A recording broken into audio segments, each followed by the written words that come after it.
pogi mo. Music, please. Come on, Ryan. At nakataas ang pinky. Yeah, ituro ni Lucho. Okay, Kenneth. Yes! Ikaw ba? Nakakahinga ka na ba, Brad? Medyo nakakapagod yung ginawa mo eh. Nakakabahan po. Okay. Kinakabahan. Si Kenneth daw ay mahilig mag-malling. Ba? Malling. Mahilig ka ba mag-shopping? Malling lang po, malling. Malling lang. Tingin-tingin. Tapos, yung hilig mo ng malling na yan, ang balita namin, nakasagip na si Kenneth ng bata.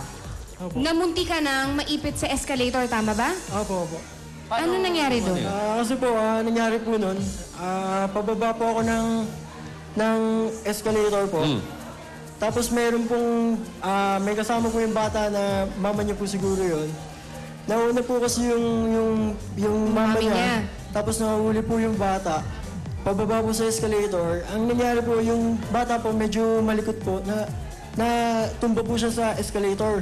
Eh, malapit na dun sa katapusan ng escalator. Hindi po. Bago pa lang po bumaba, na ano na po siya, na bumagsak na po siya. Tinulak mo yata eh. Hindi po. Oo.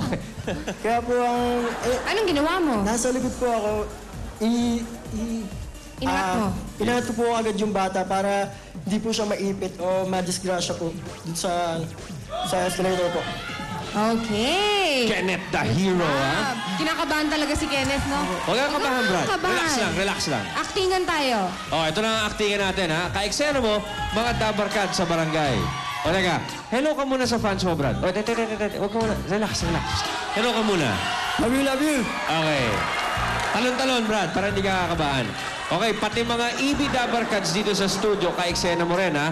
Kaya ito ang iyong eksena, Kenneth. Napagbintangan kang kidnapper. At, nako, naibalita na sa TV. Kaya, Kenneth, Ko! Glover, ready!